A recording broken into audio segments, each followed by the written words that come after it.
فخور بمامته وعايز يجيب صحابه يتفرجوا على مامته وهي بترقص. يا صلاة النبي أحسن. وكتاب الله وكتاب الله الموضوع فيه إن تعالوا كده بس ناخد فكرة كده عن السيرة الذاتية بتاعة الرقاصة دينا، وبعدها على طول هنقول كلمتين لوجه الله تعالى مش أكتر ولا أقل. اسمها دينا طلعت سيد محمد، اتولدت في روما بإيطاليا لوالد مصري مهندس بيعمل في وكالة أنباء، وأم إيطالية، يعني أبوها مصري وأمها إيطالية. عاشت في مصر ونشأت ضمن أسرة متعلمة، يعني أهلها ناس متعلمين ومثقفين، متعلمين ومثقفين، حيث درست في مراحل التعليم حتى الجامعة. درست في جامعة عين شمس بكلية آداب قسم فلسفة، وحصلت على ماجستير فلسفة. يعني ما شاء الله، يعني الهزة دي وراها علم وثقافة. برضو تفرق الرقاصة المتعلمة غير الرقاصة اللي مش متعلمة. الرقاصة المتعلمة تلاقيها ترقص بفن، الرقاصة اللي مش متعلمة تلاقيها مسكت البتاع ده وراحت ترقص على البحر، طبعا من غير ذكر اسماء. بدايتها الفنية ودخولها إلى عالم الرقص كان منذ سن مبكر. أحبت الرقص الشرقي وتأثرت بفريدة فهمي كمثل أعلى. يا صلاة النبي أحسن. وبدأت تدرب في الرقص حين كانت في السن المراهقة، يعني ما كانت وهي في سن المراهقة يا جماعة الخير كانت بتتدرب للرقص، يعني كانت وهي لسه بتراهق كانت بدأت تهز، وانضمت إلى فرقة مثل فرقة رضا اللي عملت معها. هي فعلا اشتركت مع فرقة رضا وفعلا رقصت معاهم. والدها لم يكن متقبلا في البداية بفكرة انه تكون محترفة الرقص، ابوها ما كانش راضي ابدا يكون متقبل لموضوع فكرة الرقص، وقال لها يعني وقال انها انقطعت عامين لانها اختارت هذا المسار. يعني قطعت ابوها سنتين عشان خاطر ترقص. شوفوا، ضحت بابوها عشان الرقص. يا ما شاء الله، متعلمة مثقفة مثلها الاعلى فريدة، كمان ضحت في ابوها. فعلا فعلا مسيرة، يعني صلاة النبي. المسيرة الفنية وظهور العالم، أصبحت من أشهر الراقصات الاستعراضية في مصر. يعني والمعروف عنها أنها أسست حضور فنيا وقويا في مجال الرقص. والله عليها رعشة، يعني توجع أطخنها شنب. لا هي مؤسسة، ما تتكلموش برضو عليها، هي من جهة متأسسة، هي متأسسة. طيب، وبتقول لك والعروض الحيه، يعني هي في اي وقت تقولها هزي بتهز، ما عندهاش وقت تسخن لسه ويعني تك تك تك تم، لا على طول ارقصي بترقص ما شاء الله، يعني حضور في اي وقت. كما عملت في التمثيل ايضا، وفي افلام ومسلسلات متعدده. شفناها والله في تمثيل ومسلسلات متعدده واحنا مش عارفين نشوفها غير ان هي رقاصه. يعني ما اعرفش، انا بحس كده يعني مهما عملت، لكن انا شايفه ان هي برضه رقصه. لديها راي صريح بان الرقص ليس عديمه اخلاق او اخطافه او خطافه رجاله. جماعه، الرقاصه دي مش عديمه الاخلاق ولا خطافه رجاله. يعني لما تهز قدام الرجاله والراجل يعجب فيها، هي ما لهاش دعوه، هي مظلومه، هي مظلومه. هو اللي عينه زاغ، هو اللي مبصبصاتي. اما هي يعني ما عملتش حاجه، هي كل اللي عملت لبست بطه الراس وطلعت هزت، ودي وجهه نظر تحترم الصراحه. سعت لتغيير الصوره المنطقيه عن مهنه الرقاصه. ازاي ساهمت في تغيير الصوره المنطقيه عن مهنه الرقاصه؟ يعني كيف يعني كيف فولكلور مثلا، يعني يمكن فولكلور.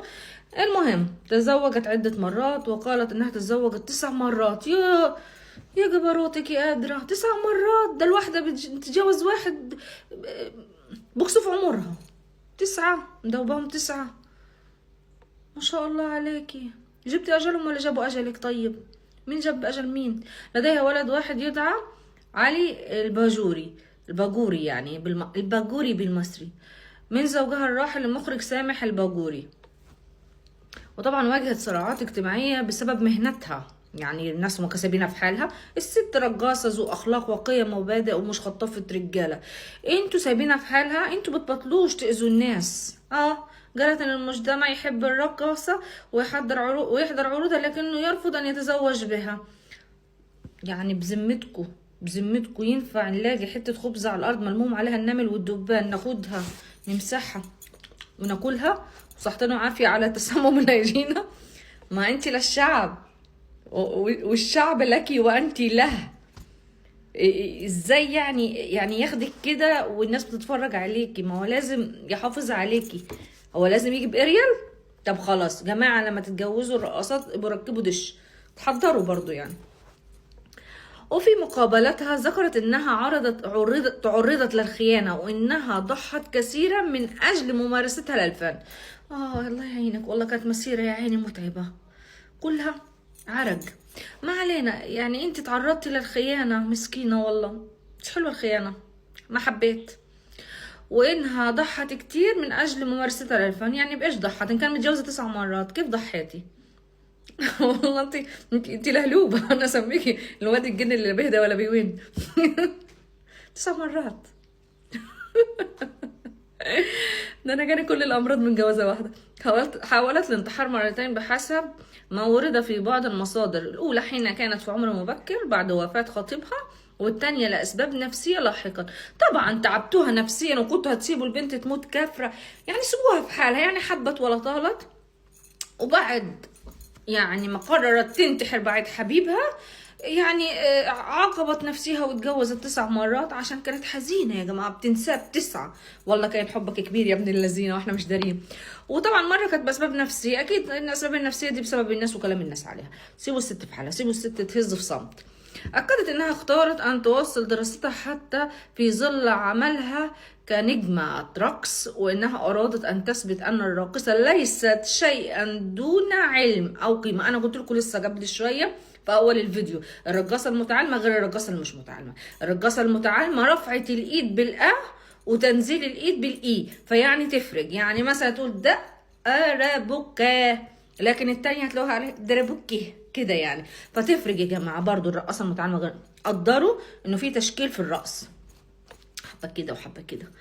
رؤيتها الشخصيه ومكانتها. طيب، تؤمن بان الرقص هو حياتها، وانها لا تزال تعتبره سلاحا فكريا وليس مجرد جسديا. شايفين برضو العلم يفرق. وتحاول ان تغير المفاهيم الاجتماعيه اتجاه الرقصات. هي خلاص بقت المناضله والمدافع عنكم، سفيره الرقص الاولى دي اللي هتغير فكر الناس في الرقاصه. يعني انت لو شايف الرقاصه انها الست سيئه، هي هتخليك تغير. يعني خليك ماشي وراها لحد ان شاء الله في كل منزل يبقى في بيتنا رقاصه. طيب، انا طالما مضيت في اللي بحبه، فالرقاصه مش خطافه رجاله او عديمه اخلاق.